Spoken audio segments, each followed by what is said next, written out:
This week, we're going to dive into something that every gardener faces. That critical moment when you're out in the garden and you're looking at your plants and you realize something has gone very, very wrong. This week, we're talking all about troubleshooting common garden challenges and how to get your garden off to a good start and keep it growing all summer long. Some seasons in the garden will be abundant, some seasons will be hard. It doesn't mean you're failing if you have some flops, it just means you're gardening. Every garden is going to have ups and downs. Every step you take along this roadmap is one more step closer to food security for your family. You are not just planting seeds, you are not just growing food, you are growing skills, and you are growing a whole new future for your family. So be patient with yourself as we dive in, because this is long-term work and it takes long-term commitment, and we hope you're here for the long haul. You know, truthfully, friend, gardening is such a mental game because there will be days when you don't want to do it. There are going to be days when you would rather stay inside, especially when it's hot and humid in the middle of the summer. There are days where you're just not going to feel like pulling weeds or battling the bugs or just being out in the heat. Maybe you don't want to get all sweaty. You know, that's part of gardening, and there will be days you don't feel like it. Part of what we're going to teach you is how to deal with the mental load of that and how to push past it and continue gardening even when you don't feel like it. And having that mindset is so key to being successful, because if you quit just because you don't feel like doing it from day to day, you've missed such an opportunity, and we're going to help you avoid that common problem. Here you can see my beautiful kale has been recently attacked by some cabbage worms. It's full of holes, still tastes delicious. You can still eat your plants even if they've been destroyed by the bugs, but we really want to prevent this from happening. So how do you know that the pests have arrived and are causing problems? Well, it seems pretty obvious, but the first sign of trouble are going to be tiny holes in your leaves. Now, when you see this happening, you need to take action quickly. And the best cure for the garden is the gardener. You've got to be in your garden so you spot these things as soon as they begin, before they get out of control. So your first step is to take a close look at your leaves. We're going to turn them over and look at the underside, and we're going to try to find the pest that is causing damage. In most cases, it's going to be aphids, squash bugs, cabbage worms, white flies, slugs and snails. All of these pests will frequent any garden, but there are strategies that can help you prevent them. So the first thing you can do is you can remove them by hand. Actually get in there and pick them off and get them out of your garden. You can smush them, you can feed them to your chickens, but they've got to go. Second, a very easy solution that people really overlook is just spraying your plants off with water. A good spray of water, a lot of times, is all it takes to make the aphids go scurrying and to get them gone. But if that doesn't work, you can also try a solution of soapy water. I like to add a little peppermint oil to it if you want to try an organic kind of DIY pest control spray. Or you can use something like neem oil. Just remember that neem oil can affect bees, so you want to spray it in the evening when bee activity is at its absolute lowest.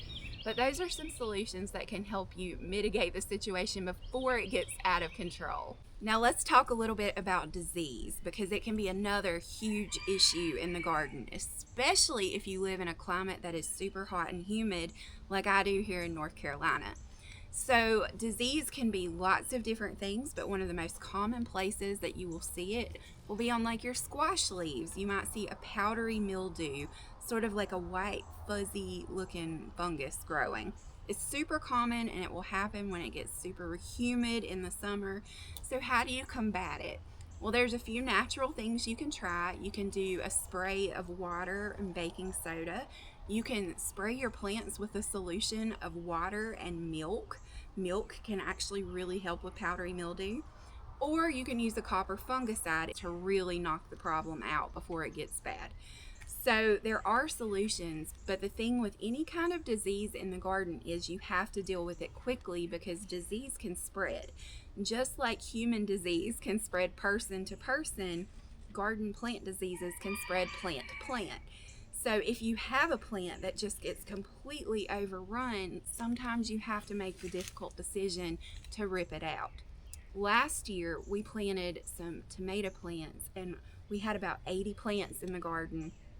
A few weeks into the growing season, I walked out one day and I noticed about half of one of my rows had curly top virus starting, which is this fairly rare virus. It's the first time we had ever dealt with it here, where the tops of your tomato plants kind of curl up and the growth is stunted and they start to look really spindly and strange. And we saw it right when it started, and we had to make a hard decision. Either we were going to have to risk it and like ride it out and see, is this truly curly top virus? And if it is, it could wipe out our entire crop, or we had to pull them out and just replace those plants. And it broke my heart. But we ripped those diseased plants out and we burned them. We got them completely off the property. You don't even want to compost your plants that are diseased.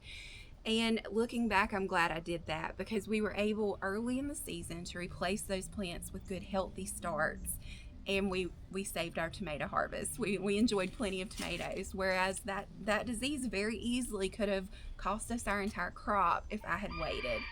So don't be afraid to get a little aggressive and pull plants out if that's what you need to do, but stay on top of disease.